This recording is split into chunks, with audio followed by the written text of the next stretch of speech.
なんだよこれ 고았네. 게임 8번 출구가 영화로 돌아왔습니다. 제 기준에서는 근래 게임 원작 영화 중 가장 잘 만든 영화였다고 생각하는데요. 사실 게임 원작 영화 중에서 잘 만들었다고 평가를 받는 작품은 손에 꼽힙니다. 올해 개봉한 마인크래프트 무비가 어마어마한 흥행 기록을 썼지만 영화 자체로는 분명 아쉬움이 있었죠. 그 밖에도 언차티드, 툼레이더, 슈퍼소닉, 몬스터 헌터 등의 게임이 영화로 만들어져 흥행에 성공한 바 있습니다. 이 작품들의 오락성을 부정할 수는 없지만 작품성까지 인정하기에는 어려운 면이 있는데요. 제 기준으로 잘 만든 게임 원작 영화를 꼽으라면 당장엔 바이오하자드를 바탕으로 재창조된 레지던트 이블의 첫 번째 영화가 생각이 납니다. 2002년도 작품이었다는 걸 생각하면 정말 오래된 건데요. 워크래프트와 둠처럼 게임의 역사를 바꿔놓은 작품조차 영화에서는 힘을 쓰지 못했다는 걸 생각해보면 게임 원작 영화의 흑역사가 깊다는 걸 알 수 있습니다. 이번에 개봉한 8번 출구는 이런 우려를 깨고 관객의 시선을 사로잡았습니다. 사실 이 게임이 만들어진다고 했을 때 큰 기대를 하지는 않았는데요. 그도 그럴 것이 8번 출구에는 내러티브라는 것이 없었습니다. 8번 출구는 누군지도 모르는 인물이 되어 지하철 통로를 반복적으로 걷고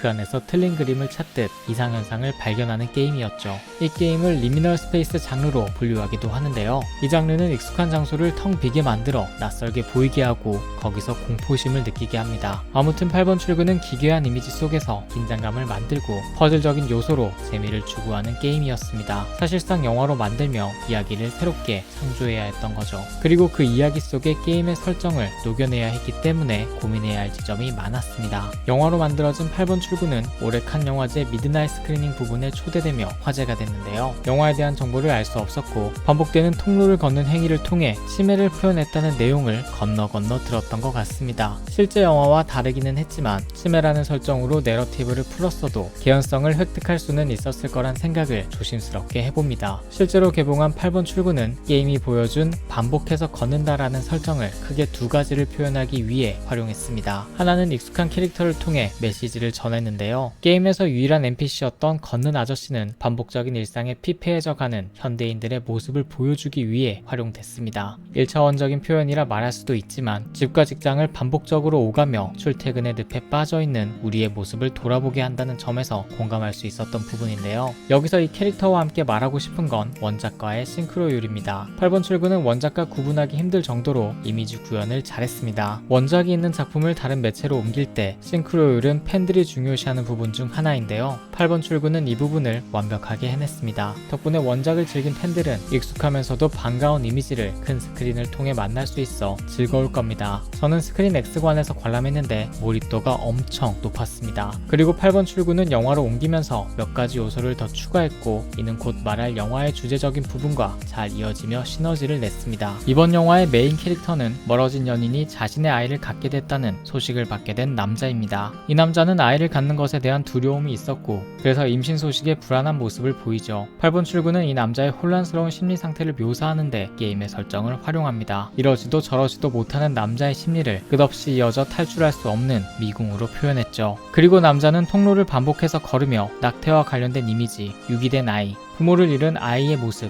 등 버려진 아이들이 겪는 다양한 상황을 목격하게 됩니다. 이는 자신이 임신 소식을 외면했을 때 일어날 수 있는 다양한 상황들로 볼 수 있죠. 그의 죄책감이 통로 속 기이한 현상으로 발현된 것처럼 보였는데요. 이후 남자는 길을 잃은 소년의 도움을 받고 그와의 연대를 통해 탈출구까지 나아가게 됩니다. 이런 전개는 그가 외면하려고 했던 미래의 아이에게 마음을 여는 과정으로 볼 수 있습니다. 이렇게 본다면 영화에 등장하는 길을 잃은 아이는 이 남자가 미래에 갖게 될 아이의 형상으로 이해할 수 있습니다. 이처럼 미궁에 갇혔던 남자는 메비우스의 띠 같은 통로를 반복해서 걸으며 조금씩 성장해 나갑니다. 아이의 아버지로서 책임감을 서서히 가지게 되는 거죠. 그리고 8번 출구는 수미상관의 구조를 통해 남자의 변화를 보여줍니다. 전반부엔 지하철에서 우는 아이와 그를 돌보는 어머니가 욕을 먹고 있는 상황을 외면했지만 후반부에는 다른 모습을 보여주죠. 이런 방식으로 8번 출구는 반복되는 지하철 통로라는 설정에 서사와 메시지를 넣으면서 개연성을 얻을 수 있었습니다. 있습니다. 다른 방식으로 보는 것도 충분히 가능합니다.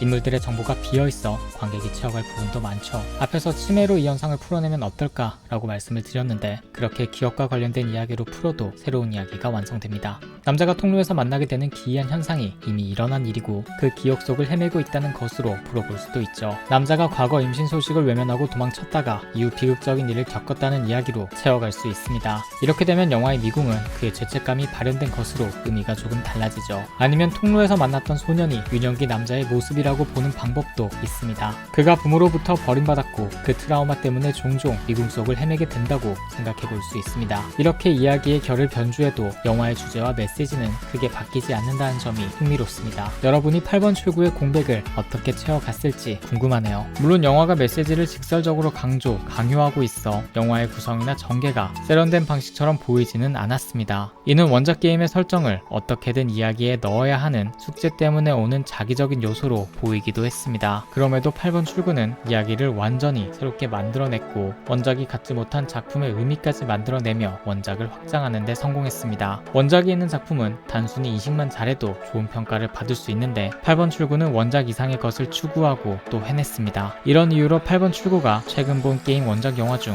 가장 완성도가 높은 영화라 생각했습니다. 여러분은 8번 출구를 어떻게 보셨나요?